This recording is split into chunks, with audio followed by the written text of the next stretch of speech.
This is the Helios 6-inch achromatic refractor. Helios is the name for a Skywatcher before the year 2000. And it is a f5 refractor. It's very fast. Focal length 750, diameter of the objective 150, so f5. And the f5 telescopes are very fast. And I'm using the Baader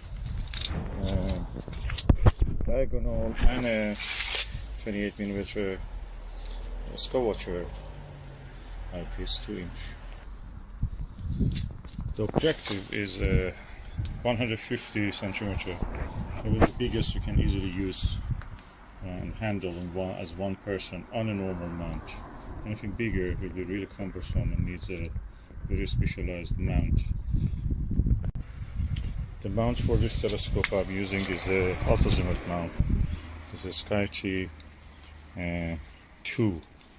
and it's really handy.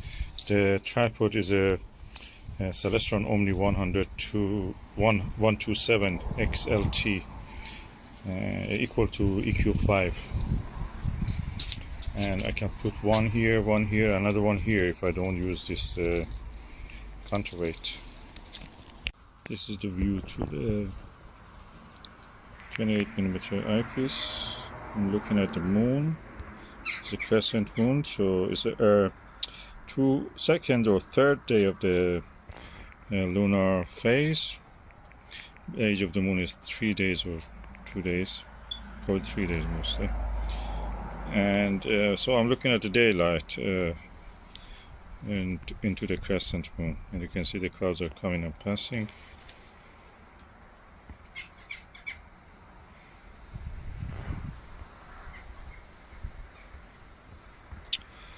So it's not as good as the view is not as good as when it is the sky background is dark, but yet you can see some craters. I can see Proteus, the large crater. The camera doesn't show justice to what you can see visually. It is a very neat and clean image. I try to enhance the features on this photograph, but the actual view is more detailed than this. When you visually look at it, you see a lot more, and I have put some of the names on this image also. Oh, the sharpest images I've ever seen of the M42 is with this Skywatcher Helios 6-inch refractor, achromatic. The only comparable view is the one I had with the Maxitov. I'm using the APM 20mm eyepiece, 100 degrees. This is the first time I can actually see some faint gray, green, pink color in the M42 Great Orion Nebula. I don't think this is a chromatic aberration, because the nebula practically doesn't have chromatic aberration. It's very diffuse. It's not a concentrated object like a star. So what I'm saying is actually the color of it. It's easy to pick it up with the camera, but with the eye, really is the first time I'm seeing it with this refractor now. Visually, this is what you can see with this telescope. A little bit colors I've exaggerated, and the photo shows a little bit more. But that is M42, as you could see with this telescope. Beautiful. This is my mobile phone camera, Huawei P30 Pro. I use it for astrophotography. And exposure, I will write at the end how much is 400,009. It's almost like a Sony 7 Alpha. And I compare it with the 8-inch Meade LX90 Schmidt-Cassegrain telescope. This is the best result I had with this. Now I'm going to show you the result with the Meade LX90. That's the one. And as you can see, now I'll put them together beside each other. The left side is the 6-inch refractor, and the right side is the LX90 8-inch CT telescope. I feel that I could see more contrasting, more color in the refractor.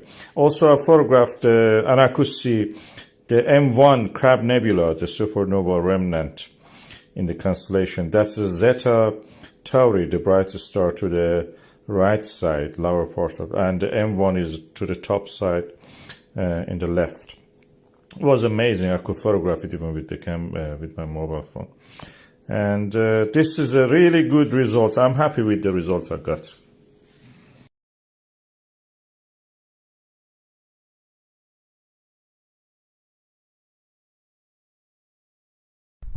Okay, I'm using the 6-inch Skywatcher refractor. It's a achromatic and it's 15 centimeter objective lens size.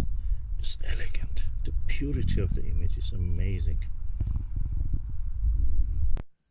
Okay, I use this telescope to look at the Orion belt region. I could see the Orion Nebula.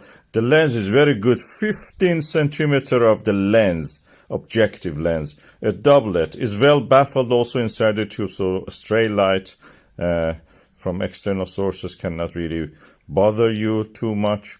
At the same time, I was looking at the Sigma Orionis, the 8-star system, just down the Orion belt. Omegon diagonal I was using, and the 50 millimeter Celestron Silverton Plössl eyepiece. That's amazing eyepiece for looking at this object. Really nice, nicely framed.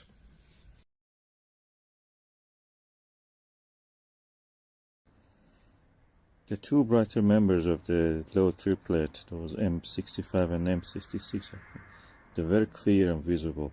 The other NGC one is a little bit fainter, but I'm surprised. That's very well visible. You can see it.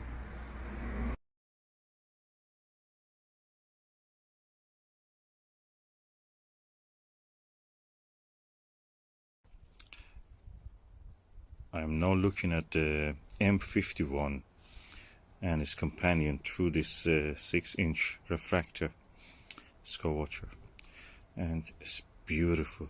It's big. This 50 millimeter Celestron Plössl actually has a very wide field of view, and yet the galaxy is so big it takes almost 1/4 of the field of view.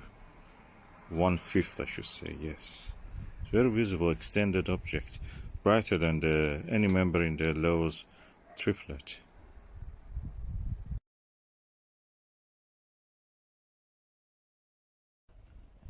Now I'm using the Skywatcher 28mm multi-coated 2-inch eyepiece, and I can see the NGC neighbor of the M51 also close to it.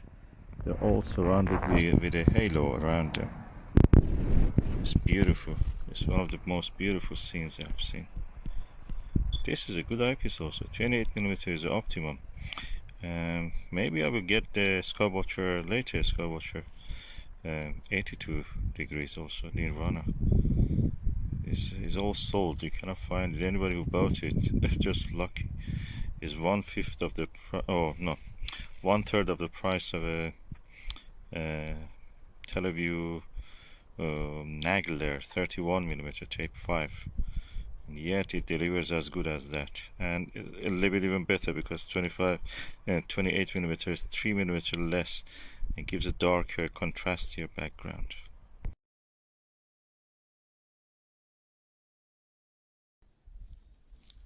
Wow, I have now decreased the focal length of the eyepiece from 28 to 14, half magnification doubled. I can see clearly both of the M51 and its companion clearly. I can see the halo,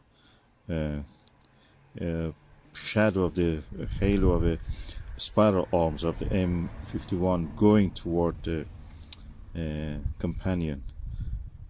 This view with this 6-inch telescope is very similar to what I could see with the 12-inch telescope.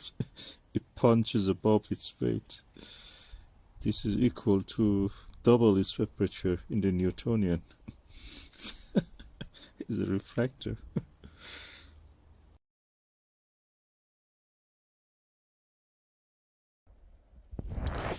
Okay, I just want to show you, this is the 28mm again Skywatcher eyepiece. The eyepiece that comes standard with the larger refractors and reflectors of the Skywatcher.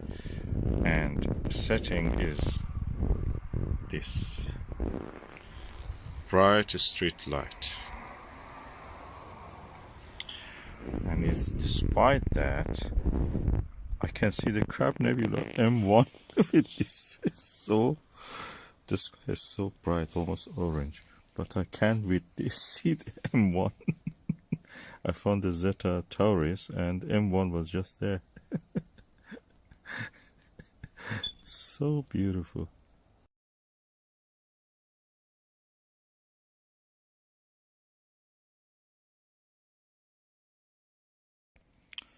And I'm using the Skywatcher Nirvana 16mm 82 degrees, looking at the M1.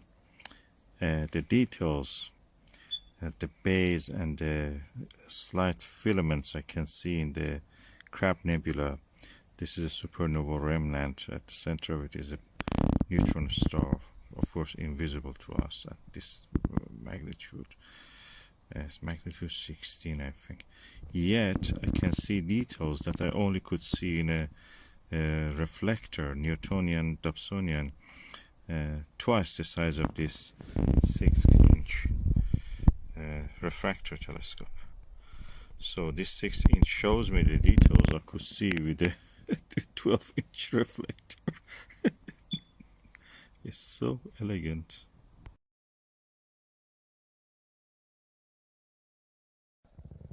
And now I'm looking at the M35 star cluster, open star cluster in the Gemini, and the NGC star cluster beside it. Probably is one of the best views I had of this cluster. Yeah, probably the best. I can compare it slightly with the 12-inch reflector, the Dobsonian reflector view, but this one is a little bit sharper. And this sky background is darker and more beautiful.